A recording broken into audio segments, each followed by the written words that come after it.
Hey guys, welcome back to my channel.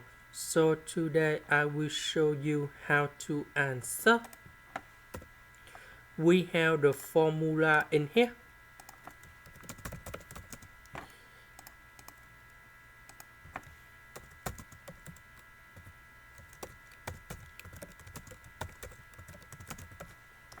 So this one that is about number 1. So I will put number 1 go here. 1 plus 1 we have number 2. So I will put this one go here. We have number 3. This one that is about the constant. So we have 1x. So number 2 and number 2 we cancel. This one we can simplify by x.